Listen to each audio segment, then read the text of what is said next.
The summit was electric. Cameras flashed leaders from every continent set shoulder touch, shoulder beneath the harsh glow of studio lights. The world watched in real time. At the center of the long table sat Captain Ibrahim Traoré, composed Burkina Faso head of state. Across from him was Donald J. Trump, President of the United States, flanked by America. The moderator posed a sharp question about the rise of African independence and self-determination. Trump leaned back, his voice booming through the microphones. He didn't smile. He didn't blink. Then he dropped words like thunder. "Don't be Captain America will always be superior to Africa." Gasps rippled across the room. Some tried to hide their faces. Others stared in frozen disbelief. Traoré didn't flinch. He didn't even blink. But the room changed. The energy shifted. The camera zoomed in on his face, still, silent, his eyes locked on Trump's. What would he say? What could he say? America had just belittled an entire continent. On live air, viewers shelled their breath. This wasn't just politics. Now, it was something deeper, something personal, something unstoppable. There was no script for this moment. A heavy silence blanketed the studio, stretching longer than anyone expected. You could hear the hum of the lights. Even the translators had gone, quiet, waiting, uncertain. Traoré leaned forward slowly. The cameras captured every movement, every breath, but still, he said nothing. His face didn't carry anger, no rage, no panic, just something else, something that made the American delegation their seats. The summit host, a journalist from France 24, looked visibly shaken. She tried to steer the discussion elsewhere, but the damage was done. The insult was still hanging in the air, like smoke from a fire no one could see. On social media, the clip was circulating. Trump vs. Traoré. Africa deserves respect. Who is Ibrahim Traoré? Thousands were commenting. Did Trump really just say that? Look at Traoré's eyes. Something's coming. He's too quiet. It's the calm before the storm. And still Traoré waited. Behind him, a small Burkina flag stood tall. Behind Trump, the massive American eagle loomed. But tonight, it wasn't about flags. It was about dignity. And suddenly, Traoré stood up. Not quickly, not dramatically, just enough to command the entire world's full attention. He didn't raise his voice. He didn't slam his fist or point a finger. But when Captain Ibrahim Traoré finally spoke, the world leaned in. His voice was calm. So calm it shook people. "Mr. Trump," he said, "there was a time when Africans were told they were inferior. A time when our gold built foreign banks and our people built empires without reward. But that time is not today." The entire studio held its breath. Even Trump sat a little straighter. "When my people sleep on empty stomachs, it is not confidence we show. It's courage. When our children walk miles for water, it is not weakness. It's resilience. We didn't seek your superiority. We seek respect. And if that makes you uncomfortable, perhaps it's not us one need to change." There was a pause, a deep shake. The crowd silent. Traoré didn't look away from Trump. "Africa has nothing to prove to you, sir.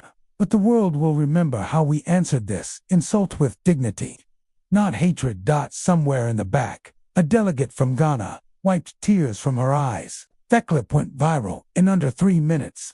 But this was just the beginning. Ashtray sat down. Silence still gripped the room. But in the third row, a quiet stir began. A young African woman, no older than 22, wiped her face. She had been now, but her quiet sobs betrayed the ache in her chest. She was a student from Burkina Faso, attending the Summitus, part of a youth delegation. Her name was Mariam Ouedraogo. She wasn't crying because of Trump's words. She was crying because, for the first time, someone stood up. Not just for Burkina Faso, not just for Africa, but for her. For her father who still farms dry land in the Sahel. For her mother, who walked 5 miles to school as a girl. For the baby brother she lost last year when the hospital generator failed. She watched Traoré, her president, sit still, dignified, and she whispered, "Thank you." Unseen by most, a reporter nearby noticed her emotion. He snapped a photo. It would become one of the most shared images in African digital history. captioned simply, "She saw herself in him." The internet was beginning to shift, but the backlash, it was on the beginning. Within hours, the clip had reached millions. News outlets United States were split. Some interests called Traoré and Jerusalem. Others accused Trump of global disrespect. But none could deny the video was everywhere. In Harlem, a high school teacher paused his civics class and played the moment for his students. In Johannesburg, a grandmother whispered a prayer through tears. And in Washington, Trump's team went into crisis mode. He hadn't expected backlash. He thought it would blow over. But something about Trump's calm, his strength, was disarming. On Twitter, someone wrote, "A man in uniform didn't raise his voice, and yet the whole world heard him louder than any army." At a press conference, a scene reporter asked Trump directly, "Do you agree your words to Captain Traoré?" Trump smirked, shrugged. "No, Americostal #1, that's just a fact." Back in Burkina Faso, Traoré was his face didn't change. But later that night he sat alone in his residence and he stared at an old letter on his desk, handwritten, torn at the edges. The name at the bottom, his father. That letter would soon break the world shirt. The letter was old, folded, and frayed. It had been written nearly 2 decades ago by Ibrahim Traoré's father, a humble schoolteacher who passed away for a true rose to leadership. He used to read it in moments of deep stress. But tonight it felt heavier. He unfolded it carefully. "Son, if you ever find yourself in a room full of powerful men, remember this. They may have money. They may have weapons. But you have a truth, and truth, my son, is the only thing that echoes when the room falls silent." Trump leaned back in his chair thrilled, thought they'd seen the momentality. But what they didn't know, waste moment, had just begun. The American media had gone too far. A talk show host mocked Trump, calling him the African with a speech problem. It spread quickly. Hashtags turned hateful. "Go back to your dirt roads. Africa should have grateful. He got lucky with one speech." Closed his eyes. This wasn't just politics now. It was a Boothist people, his ancestors, his dignity, and something in him was rising. The next time he would speak, it would shake history. 3 days after the summit, Traoré received a quiet invitation. It wasn't from another head of state. It was from a 13-year-old girl named Aaliyah Carter, a student in Detroit, Michigan. The letter was simple, typed in her school's computer. "Dear Mr. Traoré, I saw what happened on TV. You didn't shout, but I heard you louder than anyone ever before. My dad says I shouldn't care about politics, but I cried that night. Could you come speak at our school? I want my classmates to know what real strength looks like." At first, his advisors dizzed it. "Too small," they said. But Traoré picked up the letter himself, reading it twice, and then he smiled. Schedule the visit. The American press didn't expect it. A foreign leader visiting a low-income school in Detroit. No limousines, no red carpet, just one man and a room full of kids. He walked into the gym quietly.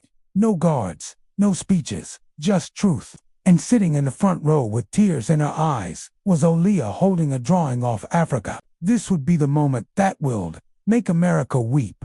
Traoré stood at the center of the gym, surrounded by students and plastic chairs. He didn't speak like a politician. He spoke like a father, like he a neighbor. And then Aaliyah raised her hand. Her voice shook wide. "Some people think we're not as good just because we're African or poor." The room fell silent. Teachers wiped their eyes. One of the boys lowered his head. He had heard the same words too many times before. Traoré bent down until he was eye level with her. "Little sister," he said softly. "They think that because they forgot who taught the world how to count, how to build, how to rise from nothing. But you didn't forget. That's why your heart is awake. They fear the sound of your voice. Because of the future speaks through you." Aaliyah began to cry. So did the curse. Even the security guard at the back wiped his face with a sleeve. One reporter live streaming the moment whispered, "This is not politics. This is healing." The video went viral again, but this time it wasn't anger driving it. It was love. Later that night, Aaliyah gave Traoré a small gift. A folded American flag drawn by hand, but with African kente patterns filling in the stripes. I wanted to show both sides, she said, because maybe they don't have to fight. Traoré held the drawing in Hishan's quiet. In my country, he told her, we don't fly our flag to show power. We raise it to remember pain, struggle, and unity. The principal of the school came forward. He said something no one expected. My students have heard 100 speeches, but only one man, Madetham, believe they matter. Across America, parents and teachers played Thekla again and again. In Burkina Faso, the story dominated national TV. A woman at the market was overheard saying, Trump thought he embarrassed us, but look at our captain. He's teaching their children how to see again. And inside Traoré's hotel room, late at night, he placed Alia's drawing Bazidia's father's letter. To pieces off a para. To generations. To worlds. And yet one truth. But the storm wasn't over. Because what happened the next morning would test of everything Traoré stood for. Back in his quiet hotel room after the Detroit school visit, Traoré scrolled through his old phone. He wasn't looking for headlines. He was searching for something older. Buried in the audio files was a saved voice message from 2013. It was his mother, Ibrahim. If one day you lead others, remember what your uncle told you. Speak softly when they shout, because shouting means fear. But silence, that is the sound of a strong heart. She had posegist weeks later. Malaria an hospital niarbi. Trop played it 3 times, and then Simeon knocked. His advisor entered quickly. Sir, something's wrong. The U.S. Senate just issued a surprise press call. They're blaming you for disrespecting a former U.S. president. They're calling it a humiliation campaign. It was clear a political trap was being set. Some American officials now claim Traoré stoked anti-American sentiment. The same man who had comforted a child in Detroit was now being painted a but Traoré didn't panic. He looked out the window at the night sky over Michigan and said quietly, They've vested a fire. They can't control Bez. The truth always serve a vest smoke. The next morning, Traoré to appear at a live U.S. table on international relations. The room was stiff. The media called ETA, diplomatic discussion. But everyone, it was a test. Trump wasn't there, but several of his close allies were. One senator, pale with practiced arrogance, leaned forward with a smirk. Captain Traoré, isn't it true your country still accepts U.S. aid? Isn't it contradictory to lecture America while been fighting from its generosity? Gasps echoed softly. A few American citizens watching from the audience nodded, misled by the question's trap. Traoré smiled slowly. He paused and then, Senator, if a man gives you medicine water, he poisons your well. Is that generosity or guilt? The senator blinked it. If a man takes your gold, your cocoa, your uranium, and then offers you loans with interest, is that charity or a receipt? There was no applause, just silence, and one loud breath. Then an African-American woman in the crowd stood up, shaking. My father died building roads in Congo. He never got a pension. But this man, Hedgest, gave him justice. The senator looked down. The clip hit 50 million views in 2 hours. Later that evening, Traoré gave an unscheduled talk at Howard University, America's most iconic black college. The auditorium was packed. Hundreds stood outside. He wasn't wearing a suit, just a simple African shirt his mother had sewn years ago. He took the mic, paused, and then began. I did not come here towing arguments. I came to remind the world of what was forgotten, not to shame anyone, but to wake them. Because Ethia, our children in my country, who drink from the same river they bathe in, not because they are lazy, but because that system was never made for them. The room grew still. Some students started crying. He continued, voice steady. When I stood before Trump, I did not see an enemy. I saw a man afraid of a horizon, because Africa is no longer waiting for permission to shine. A professor broke into tears. 2 Vietnam vets who had served in Africa stood up and saluted. Traoré ended with, I do not want pity, I want truth. And in truth, we are all equal. But insolence, we remain broken. And that night, America didn't sleep. He had just finished The Howard University speech. Still in the backstage hallway, Tra's phone rang. It was a U.S. number, unknown. He almost didn't answer, but something told him to. "Oh, Captain Trop," said a trembling voice. "This is James Lawson. I'm March Edworth, Dr. King." Silence. Even Traoré, known for his composure, leaned against the wall to breathe. "I watched your summit moment, and I watched your face when that man insulted our continent. There was a PAU start. I saw Dr. King in you." Tra whispered, "Sir, I am not worthy." But the old voice replied, "No. You are, because you didn't just speak for Burkina Faso. You spoke for every black child who ever felt small in a world built to forget him." They both sat in silence on opposite ends of the phone. Trey clenched his mother's old scarf in his hand. Tears finally fell. And in that moment, privately, he cried. But America would soon cry, too. Because a forgotten mother waiting in Harlem was about to rewrite the world. Single quotes, she art. She lived in a cramped one-bedroom apartment in Harlem. Her name was Mrs. Lorraine Banks, 67 years old. Her son Jamal was killed in Iraq at just 22. Heiserved, hoping for a better life. But the flag she got at his funeral didn't feed her. She had seen the viral summit clipping line, and when she saw Trop again, on the news, standing tall, dignified, fearless, she whispered through trembling lips, "That's what my boy should have become." She didn't expect much when she sent Thelator. Just a simple envelope, no mail, no social media, just a note-written in shaky pen. "Captain Traoré, you reminded me of my son. If you ever come to Harlem, come sit at my table. I'll make you the sweetie he loved." The letter made its way through 8 advisors, then finally to Traoré. Hit blink. He stood and said, "Booked visit." No reporters, no press. He arrived alone, knocked on her door, and when she opened it, she didn't speak. She simply opened her arms, and they carried together. Not for Jamal, not for politics, but for all the sons and mothers who deserved better. The world had watched the summit. They had seen the tears in Detroit, the wisdom at Howard, the silence in Harlem, and now they were ready to speak back. A group of African students in France started the first petition, demand public apology from Trump for disrespecting Africa. Within hours, I thought, 1 million signatures. In Brazil, black rights groups posted clips of Traoré's speech with the caption, "He spoke for us, too." In South Africa, school children recited his words from the Senate hearing as part of their debate competitions. And in Twitter, the new viral hashtag took flight, "We're not inferior." Even some American politicians began to change their tone. One congressman tweeted, "I don't agree with everything Traoré said, but I've never seen a foreign leader touch our people this deeply." In Burkina Faso, villagers who didn't town TVs gathered around radios to hear his latest speech replayed. They cheered. One woman named Aminata, who lost 3 children to hunger, said, "He has made your pain visible to the world."